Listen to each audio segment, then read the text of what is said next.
Hello, students. Welcome to your geography class. I am Mrs. Jenny Shah, and today I'm bringing to you a revision, a quick overview of the chapter Physical Features of India. This is a part of your portion for your terminal examinations, which are now lined up. So, from now on, we shall be doing a lot of revisions and some practice of the kind of questions that you can expect in the examinations. All right, let's begin. We'll go over most of the topics, subtopics, and the important points. Of course, it won't be the entire chapter, it's just going to be the chapter at a glance. This is a wonderful mind map. I can give you a suggestion if you can draw it out and put it up visually, you will look at it every day and learn it faster. So, we are going to learn, we have already learned about the physical features. In this chapter, you understood the location of the different physiographical divisions of India and their characteristics and their features. This is exactly what you should be learning for your examination. Comparing between the two different physiographical features and also to relate how each physiographical feature complements each other. Three things.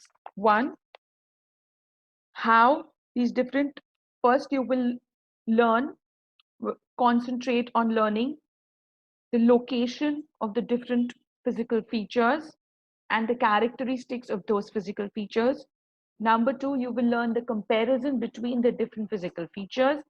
This is another thing you should concentrate on. And number three, how each physical feature complements the other. So we learned about five major physiographic divisions: the Himalayan mountains, the Great Northern Plains, the Peninsula Plateau, the western and the eastern coastal plains, the Indian island. In the Himalayan mountains, we know that they are young fold mountains in the northern parts of India. Then there are mountain ranges that run from west to east. Then there are three mountain ranges over there. The Himalayas are the loftiest and the most rugged mountain barriers in the entire world. They make an arc that cover a distance of 2,400 kilometers, and the width of Himalayas varies from 400 kilometers in Kashmir up to 150 kilometers in Arunachal Pradesh. Then we saw the three divisions of Himalayas.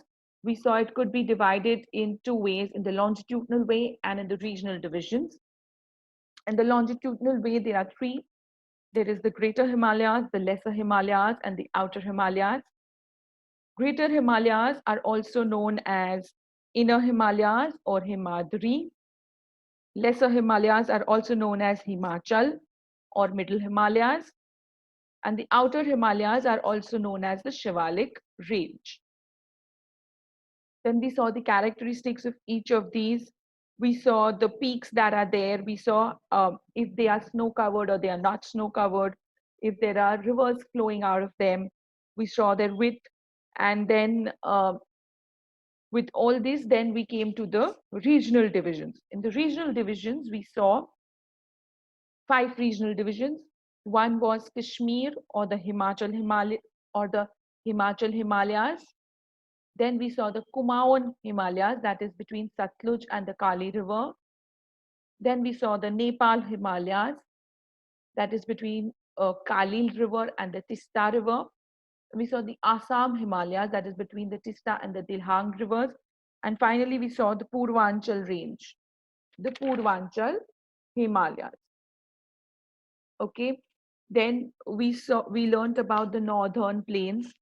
We know that the northern plains are formed due to three major rivers, the Indus, the Ganga, and the Brahmaputra, along with their tributaries. You should know the names of their tributaries. Also, the northern plains are divided into three sections: the Punjab plain, the Ganga plain, and the Brahmaputra plain. Then we spoke about the Peninsular Plateau. In the Peninsular Plateau, you all saw that it consists of two divisions, the Deccan Plateau and the Central Highlands. Deccan Plateau is again divided into the Western Ghats and the Eastern Ghats, and the Central Highlands have the Malwa Plateau and the Chota Nagpur Plateau. We had done a difference between Western Ghats and Eastern Ghats. So we saw the comparison of the two physical features over here. Then we also learned about the Malwa Plateau and the Chota Nagpur Plateau. Then we went to learn about the Indian desert, the Thar Desert. Okay. And, we know that it lies to the west of the Aravalli Range. It is an undulating sandy plain covered with sand dunes, arid climate with low vegetation cover. It receives 150 or below 150 centimeters of rainfall every year. The region is arid. Streams appear during the rainy season, and there is one large river, that is Luni. Then we even learned about Barchans. Barchans were the crescent-shaped dunes seen near the Jaisalmer over the larger area. Okay, then we spoke about the coastal plains. In coastal plains, we saw the eastern coastal plain and the western coastal plain. Over here also, we had done a comparison and we have done the difference between the two. We know that the eastern coastal plain is divided into two parts, the northern Sarkar and the Coromandel coast. And the western coastal plain is divided into three parts, that is the Konkan coast, the Kannad plains, and the Malabar coast. Then we went to the islands. We learned about the Lakshadweep Islands and the Andaman and Nicobar Islands. Lakshadweep Islands lie close to the Malabar coast of Kerala. They are a group of small coral islands, and the Kavarati Island is the administrative headquarter. And in Andaman and Nicobar, we saw that it is big in size. There are numerous of them, and they are scattered. And it is an elevated portion of submerged mountains. Okay. So you all will do all the characteristics of the physical features. You all will do the comparisons, that is difference between two physical features, and you all will do how one physical features complements the other. This question was again discussed with your last class. How do these physical features complement each other? Okay. So with this, I end today's class.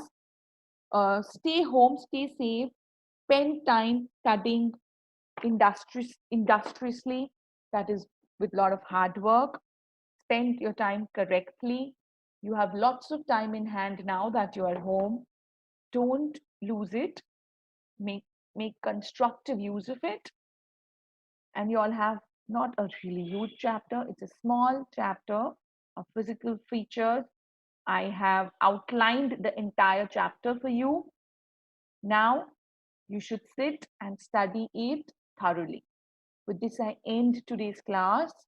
Stay home, stay safe, take care, and keep learning. Best of luck for your examination.